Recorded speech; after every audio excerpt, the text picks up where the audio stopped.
Well, joining me now is John Spencer, Executive Director of the Urban Warfare Institute. John, thanks for coming on the show. You've been on before. I appreciate you coming back. We had a little exchange on X, and you laid out a very firm conviction that in your estimation, the IDF is the most moral army in the world. And I was struck really, I guess, by the fact that all the people that you cited who you'd spoken to were, of course, on the pro-Israel, pro-IDF side. So, of course, they're going to say that.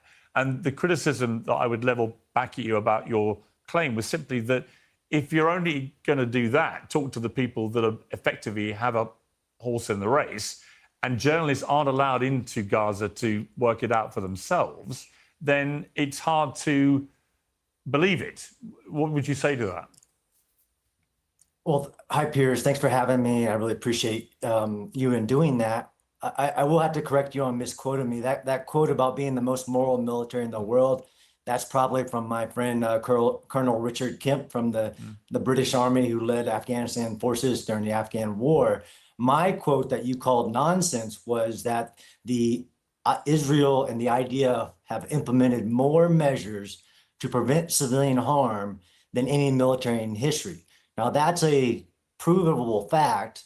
You asked about the people I've interviewed. So over 100 interviews, although your previous guest said that he had 14 interviews resting on 3 journal articles. And I wish I would have a New York Times spread based on hundreds of interviews. And I listed them for you in that X post, not just the prime minister, both chiefs of the IDF, every division commander in Gaza, battalion commander, company commander, doing what we call primary source resource. So I'm not asking them. But they would all say that, John, wouldn't they? I mean, my instant reaction when I read it was, of course they're going to say that to you. Of course they're going to present. They're going to present a series of facts to you which endorse this belief that, whether you call them the most moral army in the world or whether you call them the one that has spared the most civilians, when the reality on the ground, and I think it's why Netanyahu won't let journalists into Gaza to operate. Pierce's point is, if I go to Ben Shapiro's house, I'm going to get a much different opinion of what's going on in Gaza than I am if I go to Dave Smith's house.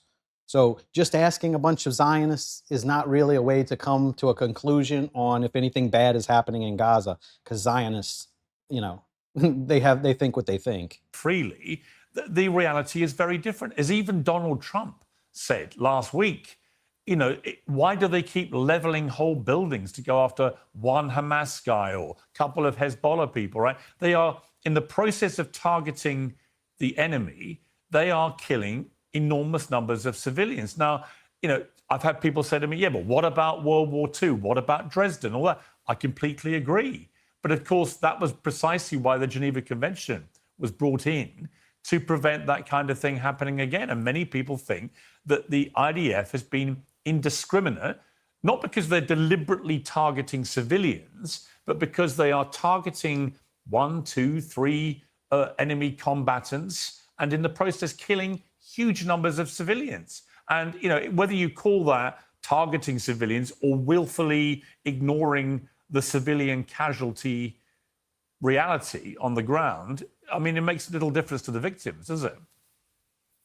So it's a great question. So post-World War II, but let me address your question about me just doing interviews. Since I have traveled, and I mentioned this to you, although you argue that journalists can't go into Gaza unless they can't go in freely. Freely, right. So you want them to embed with Hamas. Well, I want them to do their jobs as they do in every war zone in the world. I mean, these are people who do this as a matter of course. I know a number of war correspondents. They've never had a situation where, particularly when it moved to a supposed ceasefire, they're still not being allowed in. I think I know why they're not being allowed in. And I'm curious whether you share my concern that there can be only one reason why a government wouldn't want journalists to operate freely when there's a ceasefire, and that is because they do not want people to know what really happened. No, so I wouldn't agree with that assessment, although there are other combat zones, and you and I have actually discussed Ukraine and the coverage that I've had in Ukraine, on the front line of Ukraine, where journalists aren't allowed. So it's not that this is a unique, and the probable answer on why isn't just what you listed, but the embeds that I have done. I'm not a reporter, I'm a war scholar. I went into Gaza multiple times, over 6 times. So when I was asking a division commander, what are you doing here? I'm actually also watching them operate. And to your previous guest's question, which I really want to talk about, is that you and others have pinned me as the only person, right? I'm the only one that says this thing when there's Well, actually I didn't been say four. that. I didn't say that. Nick, No one Nick said that. Your Yeah. previous. No one has said that. Everyone hears Josh Hammer, Will Chamberlain, all the typical Zionists. We would hear Ben Shapiro if he wasn't afraid to debate, but we hear it from all of them. So this is no one said you're the only one ever. Guest, right? Yeah. So do you know Sir John McCall? I know you've been on a panel with him, right? The former deputy NATO Supreme Commander who was very skeptical, almost had similar thoughts to you, then went to Gaza, went into Gaza with 6 other NATO members and came out and said, no, the harm mitigation measures, which is really important because we're going to talk about post-World War II. Would you call the Korean War a genocide, Piers? Well, I think the definition of the reason I have held off calling what happened in Gaza a genocide is because actually no country stroke state has ever been found guilty of waging a genocide. That's just a fact. Yeah. As a country, right? Good question. So I think that it's important that when people throw these kind of words around, they understand what it means and they wait for a proper adjudication by proper authorities on whether it meets the criteria for genocide. I have used the phrase ethnic cleansing because I think that is more pertinent to the language, particularly we see from certain members of the Israeli government. But let's be honest, John, when you saw that statement from Ben Gvir about Lebanon and burning it to the ground, that is the language of a genocidal maniac. It is, but I don't want to live in the world where, outlier politicians that make statements that if you took them. But he's the to security words, minister of Israel. I think Naftali Bennett replied to your ex post and said But he made that title but he up for didn't answer himself. that point. And I replied to him saying, but hang on, this guy is the security minister for Israel. That is his job in the government. He's not a I think he would be the Goebbels. If we're doing like an analogy here, he would be the Goebbels. We know who Netanyahu would be. But he's not a fringe member of the government.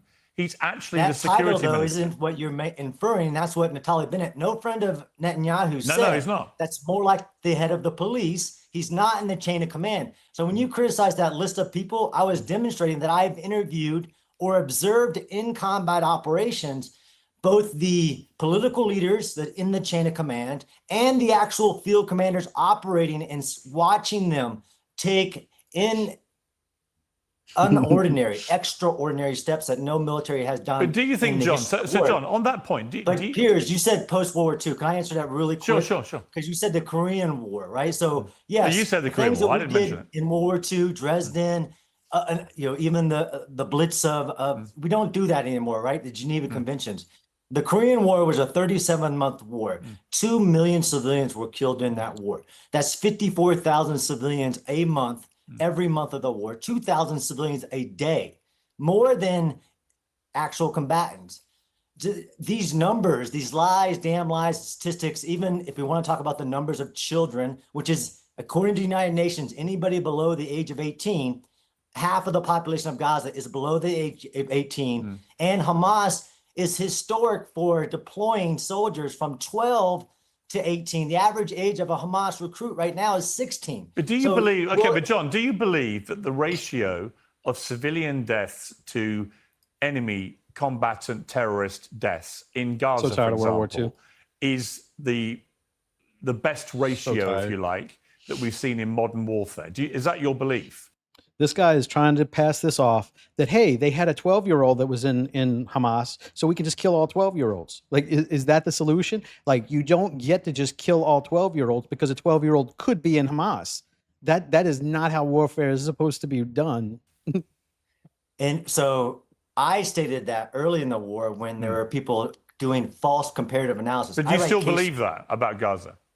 Absolutely. Okay, so my question for you is very simple it's then. Aggregated. Okay, but my question for you is very simple. Here's what is the? No, but hang on, John. Let Do me you know finish what the let me finish my civilian to question. combatant I will let you ratio in answer. Rafah was? I will let you answer, but because you said that, let me just give you my question, which is this. Sure. To make that assessment, you would have to know how many civilians have been killed, wouldn't you? Yep. So how many is it? So I take both the numbers that we all have available. I just I don't filter them through some prism of intentionality and already But no criticizing pro-Israeli Israel. guest has been able to tell me the numbers. So maybe you can enlighten everybody. How No, many no, how many civilians have been killed in Gaza? Sure. So I take the Hamas number that they provide, which doesn't distinguish between civilian and combatants, and then I take the one that Israel provides. I have done enough research on all the numbers of any urban battle to understand when do we have a number, and then how is it determined. Sure. So how many civilians have been killed? According to Hamas, 72,000. Pierce said it earlier. What is your belief? My belief is that we don't have a number, but if we take Hamas's number and then we compare it to Israel's numbers of combatants, how many So we'll just take one number from here and one number from here. None of them are confirmed. And then we'll just use that to mismatch it to where we can get a ratio that sounds really, really good. And then y'all stop calling us a genocider. Okay. fighters do you think Hamas has, guys? Well, okay, let's take the Israel number of combatants. So I've asked Israeli ambassadors how many civilians have been killed. They can always tell me how many Hamas have been killed.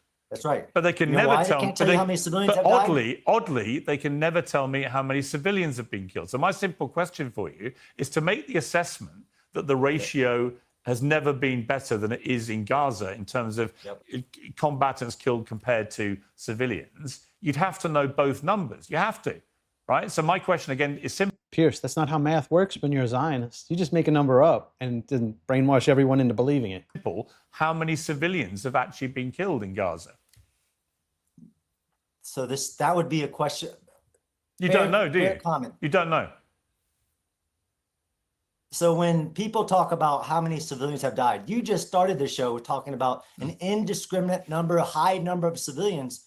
You too don't have access to information to know that body. No, but you're the that we're one making pointing the at- claim that the ratio is the best we've seen. I don't think it's Yeah, unreasonable. using- I don't think it's unreasonable, John, in that context of that claim, to simply ask you that obviously to make that assessment, you must know how many civilians have been killed and how many Hamas terrorists have been killed. If you don't know, I don't know how you can make the assessment.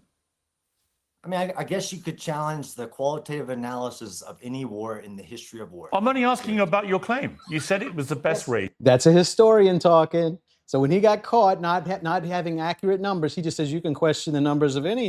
That's your fucking field of expertise. You just said you're a historian. Ratio, and yet I'm simply asking you, okay, so what is the ratio? How many civilians? How many Hamas? And I'm trying to explain to you the qualitative analysis. But do you know the that- answer or not? Yes, What is it? Sure. it is based on Hamas's number. Just give me a number of civilians who've been killed that for you to make your judgment that the ratio is the best in modern times. Okay, that's your claim. I respect your right to have a claim, but to back it up, you have to know the two numbers. You have to better tell me this number of civilians were killed and this number of Hamas, and then we can all decide whether that is the best ratio of modern times. But if you don't know, now's your chance to say, actually, I don't know, because I don't think you do you? So that's an interesting viewpoint. If you didn't know that I'm comparing the numbers we all have available to the same numbers that we all have available. Right, so how in many any civilians have battle been or killed? war. You said you're a scholar of war. The numbers we all have available. We've just told you they won't let us in to find the numbers. So we just have to take it from the people doing the killing. We just take their word on it when they won't let anyone confirm it. I don't think we do that anymore. So as a Yes, not the scholar way it of war works. who says the ratio has never been better, last time, how many civilians have been killed? So let's talk in the Battle of Rafah. No, The let's estimate- talk about in Gaza since October the 7th, Yeah. in the war, how Yeah, many yeah. civilians have been killed?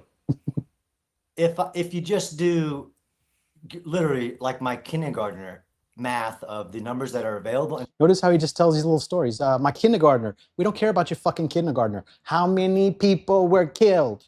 subtract the number of Distract.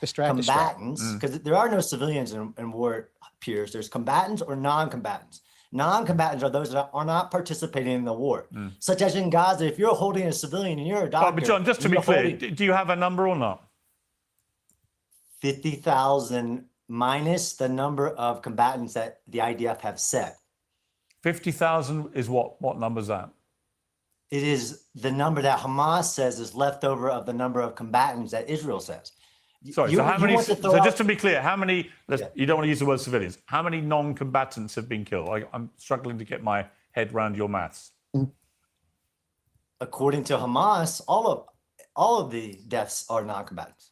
Okay, so how many do you think? 72,000 according to Hamas. How many do you think it is? 70. It's less the number that Well, how many is Israel it, has John? public. I mean, to have said the This guy's got less than minus thans on his ratios. Like when you figure up a ratio, it's really just a division problem. How has he got less than and minus than, like less than, greater than? Those are like the things like shaped like this and like this. How are they in your equation? I got to see this math. It's fucking like fascinating. ratio's the best we've seen, you've got to know the number. And if you don't know the So, number, obviously your let's quote assessment me- is bullshit. Piers. So sure, if the entire history of war is bullshit, every case. I'm not talking about the entire history of war. You said you're a World war War scholar. II, Pivot, You've pivot, used the pivot. Gaza How many 6 civilians died in times. World War II, Right? Piers? You have stated How do you the know- ratio is the best we've seen. I've asked you multiple times how many civilians have been killed, and you don't know. Therefore, you don't know the ratio. Therefore, your assessment is bullshit.